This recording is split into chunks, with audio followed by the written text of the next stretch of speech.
Hey, I hope y'all are having a great day. I wanted to reach out and talk about VA benefits today.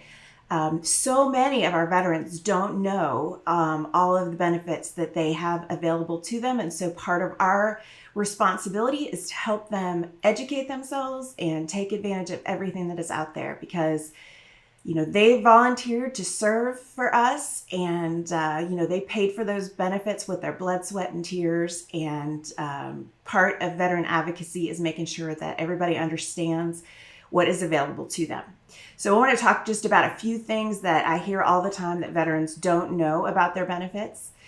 So I do mortgages, and so one of the things people don't always know is that they have a VA home loan benefit. And that home loan benefit allows them to buy a house with 100% financing, often much better interest rates than they would get on other loan products. There's no monthly mortgage insurance on a VA loan, so that makes the monthly payment better. And if they have at least 10% disability, which the vast majority of my veterans have at least a 10% disability, then there is no funding fee. And a funding fee can be a significant cost on a VA loan. It's not paid at the closing, it's rolled into the loan. But if you can avoid having that expense, all the better. So I always want to talk to people who are thinking about buying a house in the next couple of years.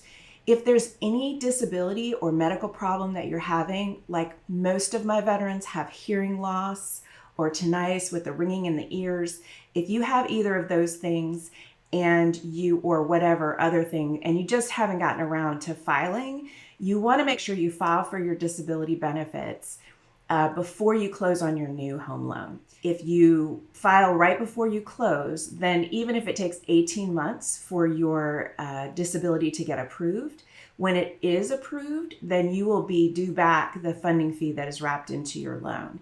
If you file 2 months after closing, then you won't be able to get a refund of your funding fee. So I always tell anybody who is looking to buy a home in the next couple of years, if there's anything you haven't filed for that you're having trouble with, go ahead and start that process, and we can help connect you into the right places so you know how to do that. So there's other things associated with buying a home that people don't know. One is that the VA home loan allows you to add in energy improvements. So the easiest thing to do is to add in something that's less than $3,000 in cost.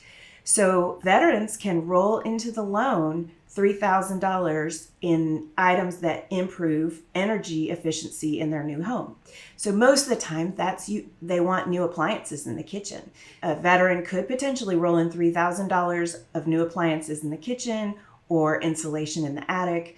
Whatever it is that we can make the case that is to improve the energy efficiency of the house. Additionally, there's this new legislation that was passed in 2022 to encourage people to have energy efficient homes. And so it's possible that a veteran might be able to roll in the costs of the improvements and then maybe get some sort of benefit back in a rebate through that climate change legislation. So next, a lot of veterans think that if they have a VA loan, they can't buy another VA home with a VA loan, and that's not true. Many veterans are going to be able to rent out their first VA home and then buy a new one, or keep that home as a second home and buy a new home with a VA loan. Veterans have something called bonus entitlement, and so that is a myth that people think you can only have one VA loan. You can actually have more than one at the same time. People also think that if they had a foreclosure or they had a short sale with their VA home loan in previous years, that they won't be able to buy a new home with a VA loan. And that is also not true. You have that same bonus entitlement that you could potentially use to buy a new home. So you need to give us a call or get with a preferred lender who knows how to calculate your VA entitlement, and they can tell you exactly what you can afford.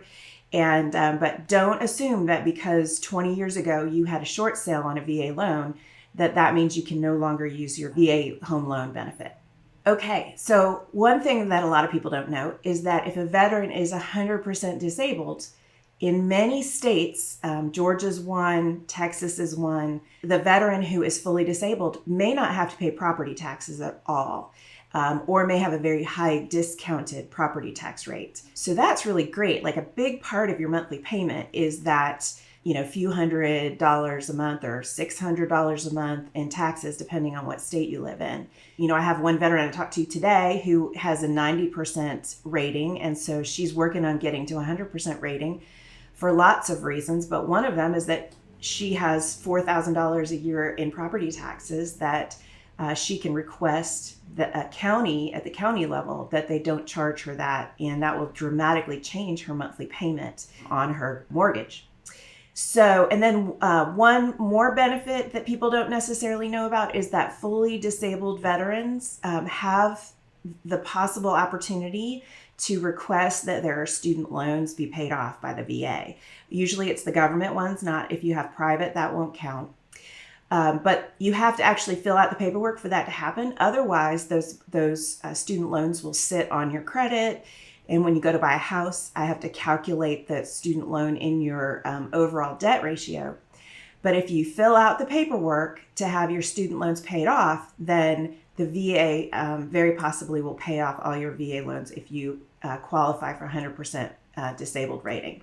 So one of the things that it seems like nobody knows anything about right now is the PACT Act. PACT Act was passed at the end of 2022. And what it did, it was a response to a lot of ailments that veterans are having, and were having a hard time getting the VA to approve their disability or for their medical care. For example, in the Gulf War, you may have heard of the burn pits. So basically, there's no trash can in the desert.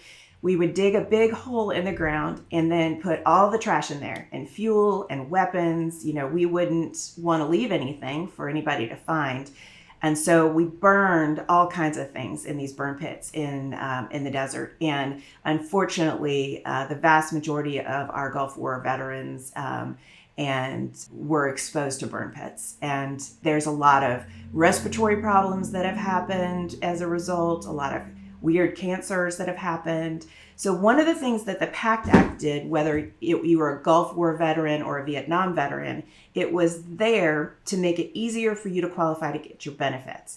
And it creates something called presumptive benefits. And that means that if you were in Gulf War during the time of the burn pits, then or served in the Gulf during the time of the burn pits, you have to fit into the date ranges and whatnot. Then if you have respiratory issues, it's going to be presumed that that respiratory issue is related to your service. Whereas prior to the PACT Act, veterans had to spend a ton of time trying to fight for that disability benefit or survivor's benefits.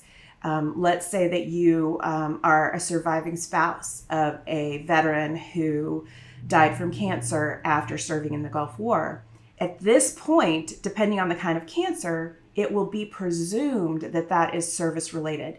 And that will mean that the surviving spouse will have benefits, will have VA home loan benefits potentially, might get disability payments, may have death benefits. So if you have a disability you think was service related and you were turned down for any of these things, look up the PACT Act, PACT, and see if the disability that you have or the medical condition that you have is one of the presumed benefits.